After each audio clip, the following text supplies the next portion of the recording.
African Development Bank to help Nigeria boost food security with highly modified seeds for production.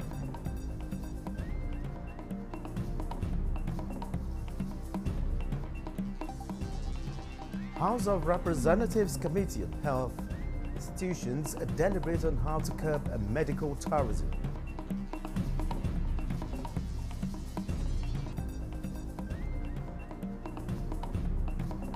Nigerians commend federal government for directing hospitals to attend to victims of gunshot injuries in the country.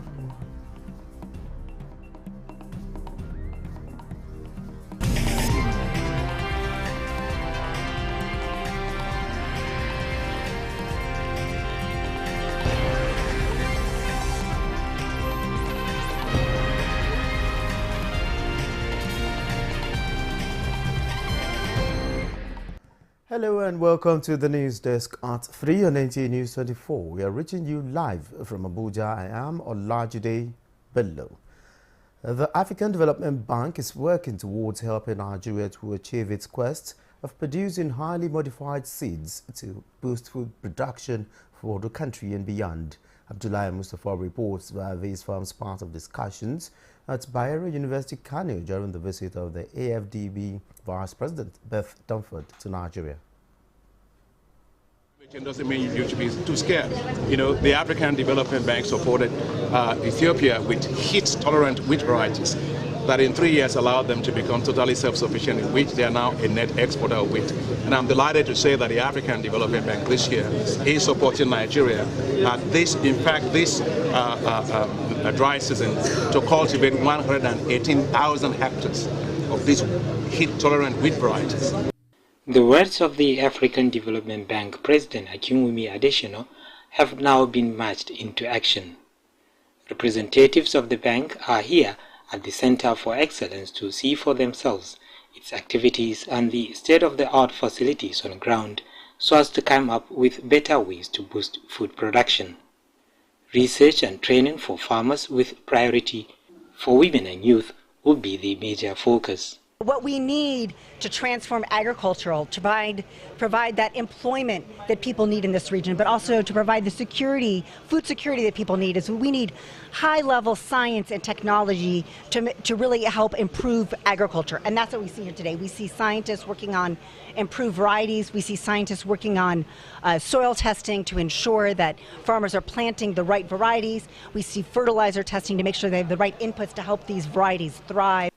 Within the 12 years of establishment, the center, its director, Professor Jibril Muhammad, disclosed, has gone beyond training Nigerians. In our immediate environment, we have 22 adapted communities that we are working with, but we also work across the dry lands of Nigeria and Western Central Africa. The Vice President was taken around laboratories, newly built entrepreneurial center and farm.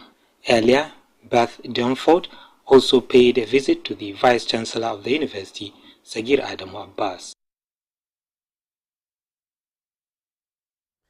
And away from food security, the Office of the Accountant General of the Federation is engaging stakeholders on the need to comply with the general guidelines for the conduct of government business and planning and management of cash resources for effective and efficient service delivery. Tokpe Alabi reports that the Minister of Finance and Coordinating Minister of the Economy, Wale Edun, was a special guest at the one-day event in Abuja.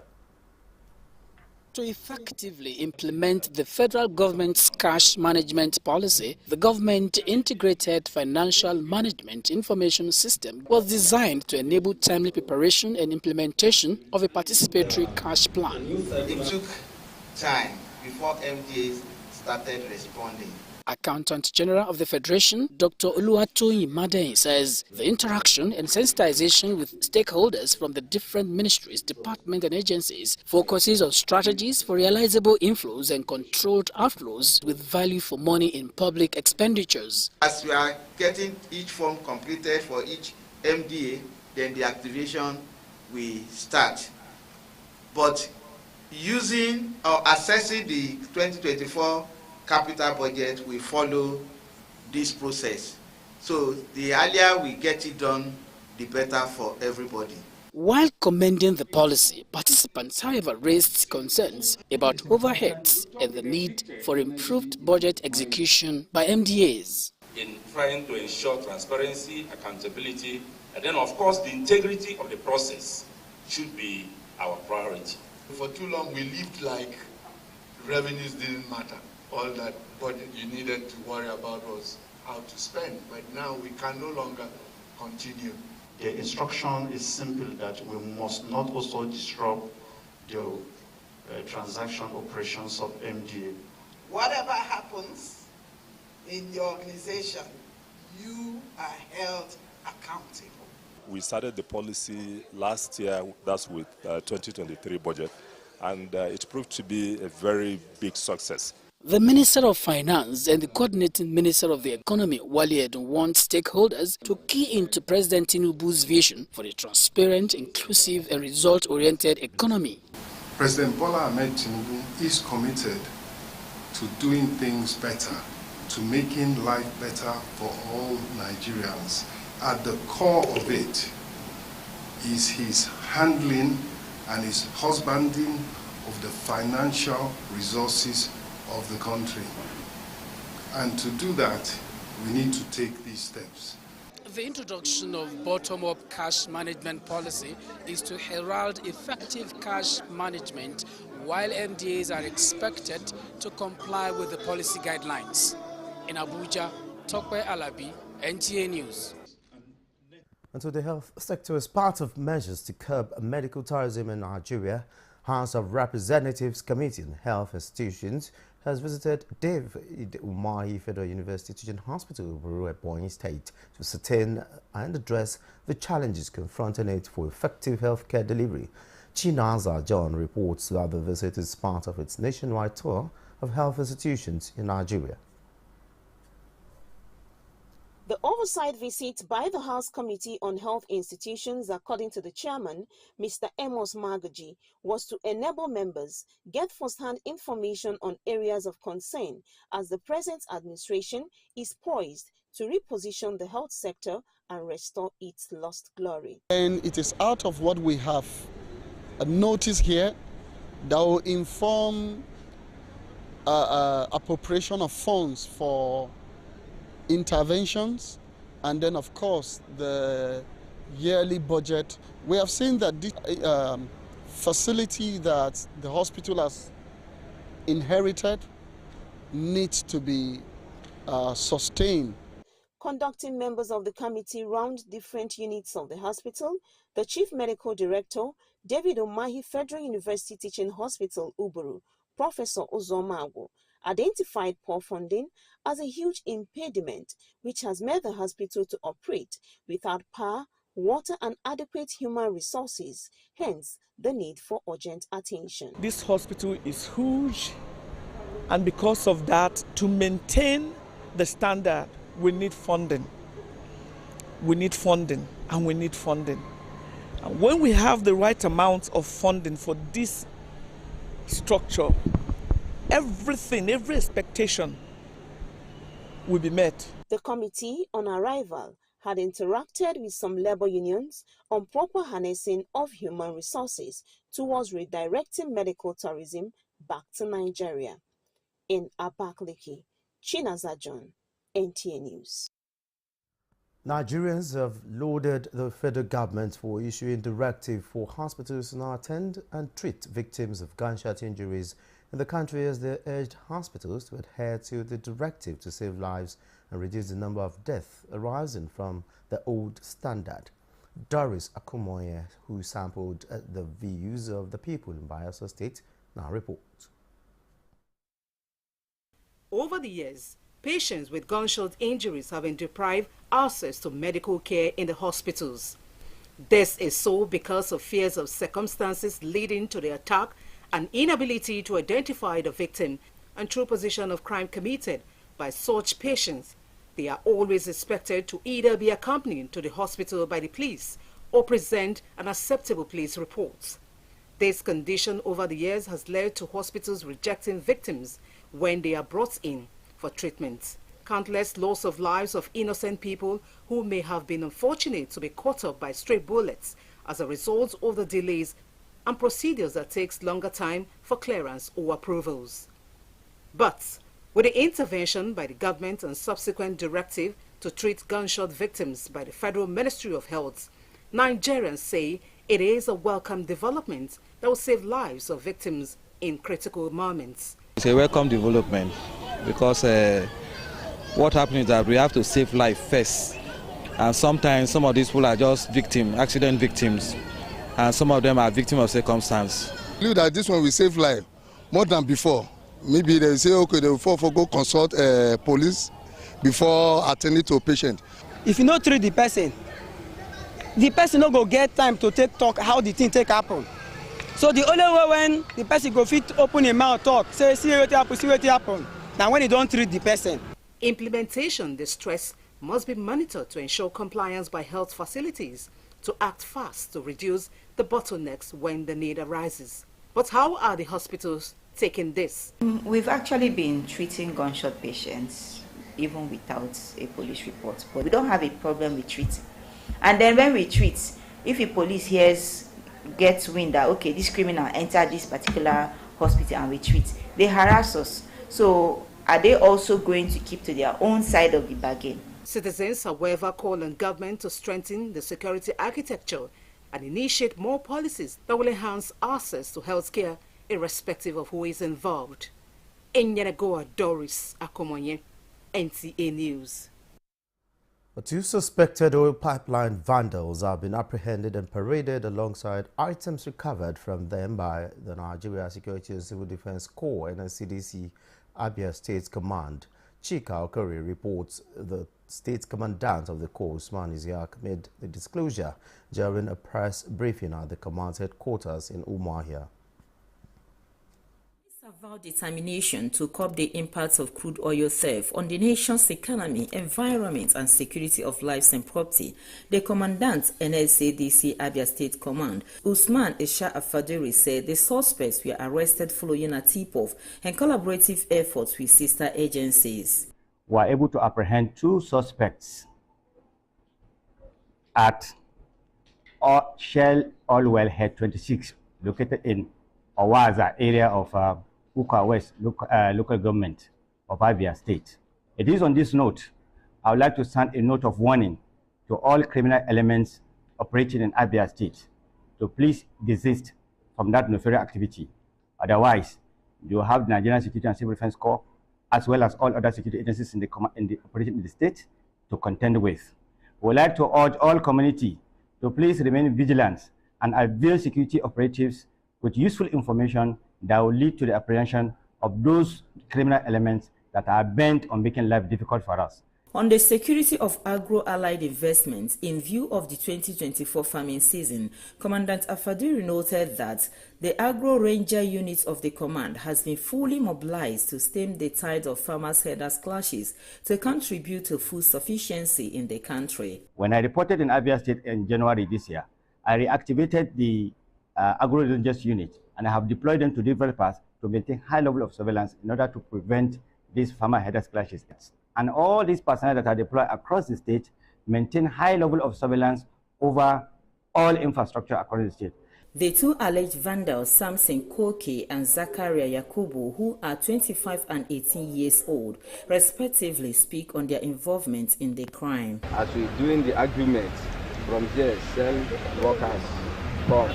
As they come, people are strolling. I don't know what is happening. I stand there, I deal with them. While items recovered include 5 drums of crude oil, 5 bags of 10 liters of crude oil, and a conduit hose used in siphoning the oil, prosecution awaits the suspects to help discourage involvement in criminal activities by people and promote a healthier society. In Umuahia, Chika Okori, NTA News. Still to come, 6,240 pieces of dynamite explosive handed over to state security services.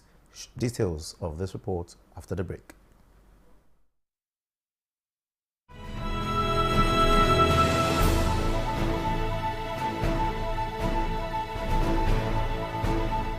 From the creeks of the Niger Delta,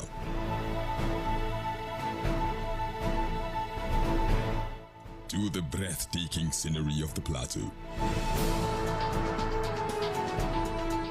In noonday and nighttime, we set out to bring to you captivating stories that evoke your emotions. For fascinating documentaries and reports on day-to-day issues with expert analysis, tune in to NTA News24, DSTV Channel 419, GoTV Channel 26, StarTimes Channel 101 and 433, and Free TV Channel 703.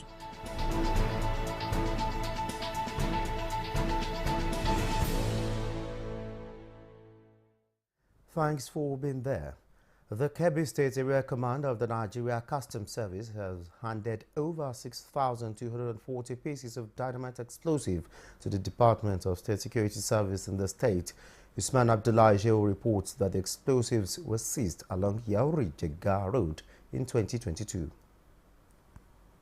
The explosives were packaged in 40 cartons and sacks, totaling 6,240 pieces of carb-sensitive dynamite. The items were seized from a truck driver along Yauri-Jega Road with a vehicle registration number of ZUR882ZY. The custom boss in Kebbi State, Mr. Ehenacho Ernest Ojike, briefing newsmen said the Joint Border Patrol team, while on intelligence-based patrol, intercepted the items on the 6th of July 2022. All this is for the security of the country. The credit goes to all agencies involved in this arrest.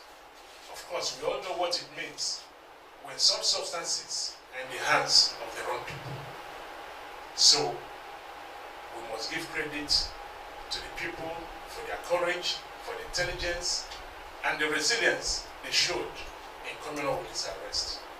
It's been way back, but today we are making the necessary handing over. The two suspects arrested in connection with the items, one Abdullahi Aliyu, who is the owner of the vehicle, and Alhaji Mustafa Garbajega, who is the receiver of the consignment, have since been charged to court, and they have been remanded in prison custody while the case is ongoing. The custom controller in Kebbi handed over the explosive to Deputy State Director of the DSS for safekeeping while investigation is ongoing. The items are part of exhibit of evidence in the case. In Birnin Kebbi, Usman Abdullahi Shehu, NTA News. The densely populated Urata onion market of Abia State is now where cartels of illegally refined petroleum products operate using onion dealers as camouflage. In an operation that lasted for hours, the Nigeria Security and Civil Defense Corps has locked down the markets to forestall the possibility of fire outbreak due to the heavy presence of the unwholesome products. Ikechu Kundukwe was there during the raid.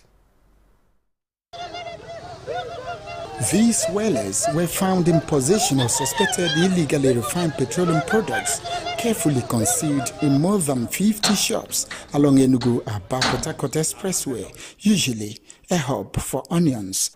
We have to halt all activities within this motor park because we cannot afford to allow the people to endanger their lives. Any small spark of fire in this particular market, I assure you, engulf the whole of this market and part of Aba. We cannot risk that. It's very, very dangerous. And because of that safety concern now, we are going to hold all activities. We are going to now investigate further, and then until we reach this particular motor, all these illegal products now. The Nigerian Security and Civil Defense Corps, NSCDC, is more concerned about the safety of lives and property and the level of sabotage and unpatriotism the suspects engage. More worrisome is a middle-aged single mother worker who told NTA that she has battled for years to be pregnant and embarked on the business to settle pre- and postnatal bills. NSCDC is warning Nigerians to desist from sabotaging the effort of the federal government in the oil and gas sector through busting of oil pipelines. The confiscated products include AGO and DPK. Ikechukundukwe, NTA News. A community in Calabar Municipal is being ravaged by gully erosion as the people are soliciting swift intervention by government for the community not to be completely eroded. Paul Abel visited the community and completes this report. A community not too far from NTA Calabar, right in the center of Calabar metropolis, is a peaceful place for both visitors and indigenes, but one challenge threatening the continuous existence of this community is this gully erosion. For some years now, several houses have gone down here, and especially with the rains, people living close cannot sleep with their two eyes closed, as no one knows the next house that will be claimed.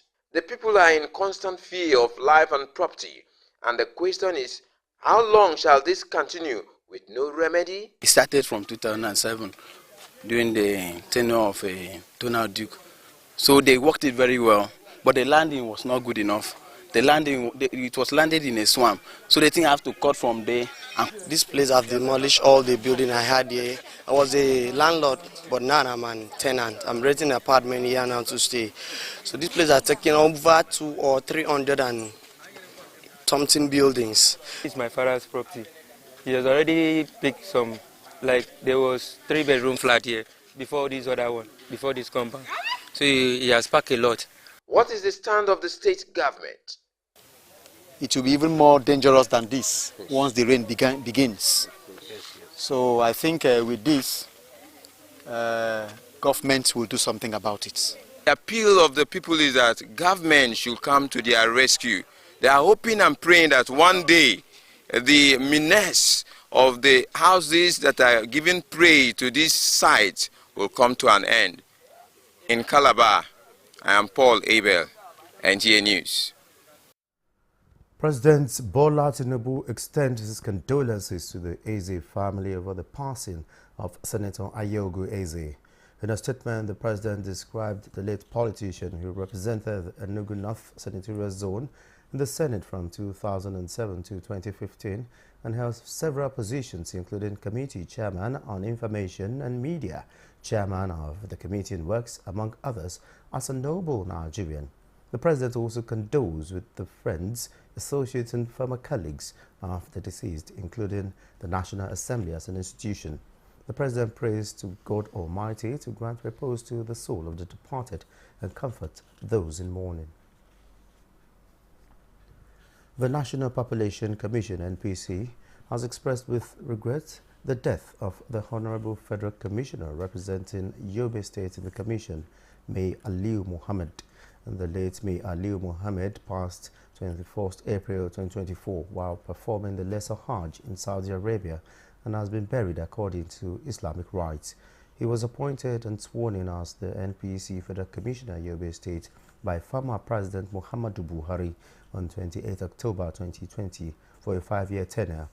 In a statement by the Acting Director of Public Affairs Department, Mrs. Nkoyo Nwakoso in Abuja, Thursday night, the NPC described the demise of late Aliu Muhammad as a shock and a great loss as he left a deep vacuum that will be difficult to fill. The Commission sent its deepest condolences to the bereaved family, the government and good people of Yobe State and prayed that Allah will grant May Aliu Muhammad Jannatu Firdaus. The Minister of Information and National Orientation, Mohammed Idris, has on behalf of the federal government of Nigeria extended deepest condolences to the family, friends and colleagues of Sidi Ali.